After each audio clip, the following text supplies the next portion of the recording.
Health is ওয়েলথে আপনাদের স্বাগত। আপনারা এর আগেও আমার ভিডিও দেখেছেন, তো আজকে আমি একটা নতুন ভিডিও নিয়ে এসেছি। যে ভিডিওটা আমার যেটা প্রাণায়ামটার নাম হচ্ছে ভস্ত্রিকা। এই ভস্ত্রিকা করলে কি কি উপকার পাওয়া যাবে সেটা আমি বলবো। আর এই ভস্ত্রিকার মাঝে মাঝে যেটা আপনাদের একটু বোর লাগবে, তার জন্য আমি অনুলোম বিলোম, আপনার যেটা আগে কপালভাতি, সেটাও মাঝপথে আমি দেখাবো।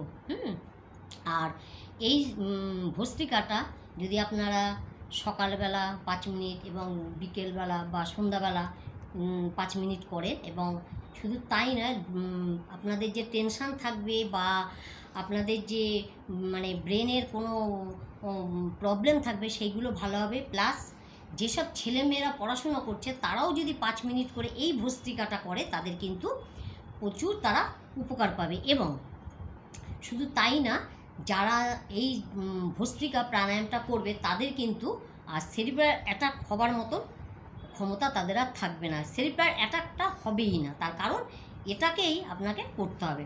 তো আমি কিভাবে করছি আপনারা একবার দেখে নিন।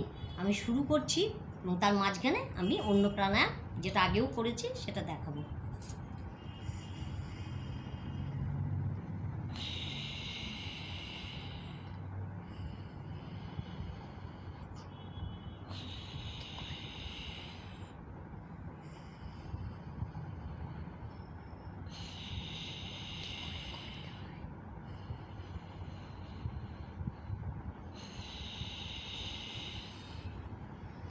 শ্বাসটা শুধু আস্তে আস্তে মাথা অবধি নেবেন এবং আস্তে আস্তে শ্বাসটা ফেলবেন নাক দিয়েই।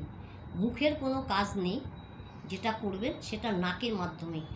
অক্সিজেনটা নাকের মাধ্যমেই নেবেন, নাকের মাধ্যমেই ছাড়বেন। অর্থাৎ আপনার যেটা মুখ দিয়ে নেওয়া সেই সব কিন্তু আপনারা করবেন না। মুখ দিয়ে কখনোই শ্বাস নিতেও যাবেন না, শ্বাস ফেলতেও যাবেন না, ঠিক আছে? এইভাবে আস্তে আস্তে আপনারা করবেন এবং যতটা পারবেন শ্বাসটা আস্তে আস্তে মাথা অবধি নেবেন এবং যতটা পারবেন আস্তে আস্তে আবার শ্বাসটাকে ছেড়ে দেবেন। আমি আবার করছি।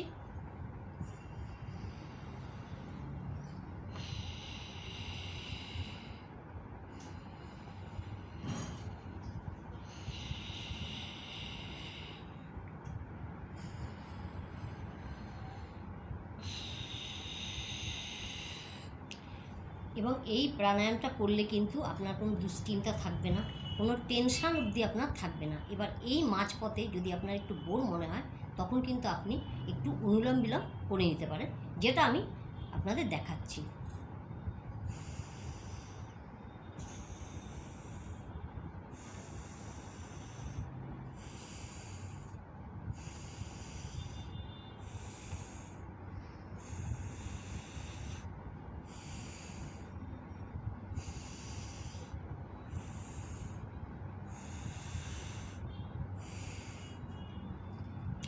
এই ভস্ত্রিকার মাঝখানে এটা করা মানে হচ্ছে একটানা যদি আপনারা এই প্রাণায়ামটা করেন ভস্ত্রিকাটা, তাহলে আপনাদের একটু বোরিং ফিল হতে পারে।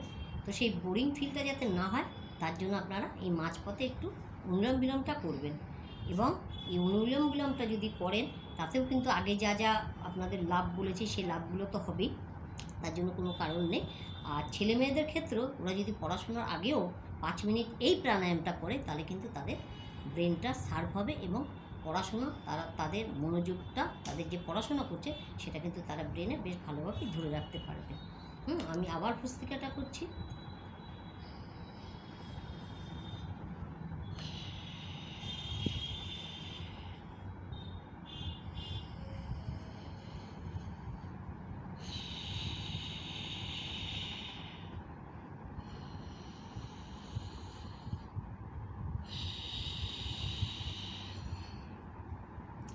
যতটা পারবেন শ্বাসটা আস্তে আস্তে আস্তে আস্তে একদম মাথা অবধি উঠে যাবে।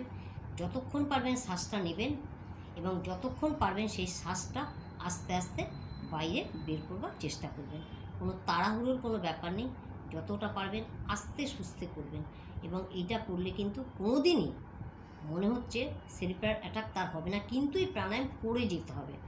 আপনারা যদি মনে করেন যে না আমি 2 দিন করলাম আমার আর কিছু হবে না, না, প্রত্যেক দিন আপনাকে রুটিন মাফিক, যেমন আপনি কাজ করছেন সেরকম রুটিন মাফিক আপনাকে এই প্রাণায়াম আপনার রুটিনের মধ্যেই রাখতে হবে, যেটা আপনাকে সকালেও করতে হবে এবং সন্ধ্যাবেলাও করতে হবে। আর একটা জিনিস মাথায় সবসময় রাখবেন, খাওয়া পেটে কিন্তু আপনারা কখনোই করবেন না।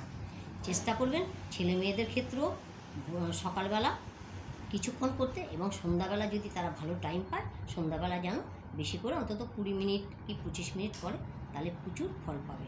ঠিক আছে, মাঝপথে আপনারা কিন্তু অনুলোম বিলোমটাও করতে পারেন। আমি আরেকবার দেখিয়ে দিচ্ছি।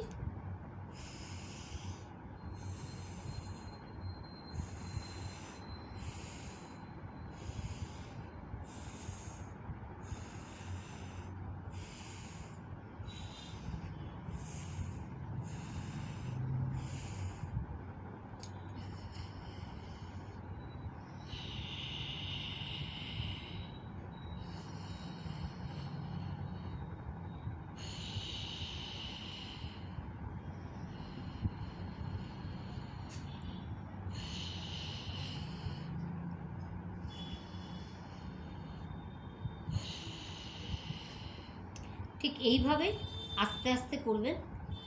প্রাণায়াম জিনিসটা খুব আস্তে সুস্তে করার কথা, এটা কিন্তু কখনোই তাড়াহুড়ো করে করবেন না। যাদের হাই প্রেশার আছে তারাও আস্তে সুস্তে করবেন, যাদের লো প্রেশার আছে তারাও এই প্রাণায়াম কিন্তু আস্তে সুস্তে করবেন। প্রত্যেকটা প্রাণায়ামই কিন্তু আস্তে আস্তে করবেন, কোনো তাড়াহুড়ো করবেন না। কারণ প্রেশার হাই থাকলে বা কারোর সুগার থাকলে প্রত্যেক ক্ষেত্রেই জিনিসটা আস্তে আস্তে করবেন। আজ এই পর্যন্তই রাখছি।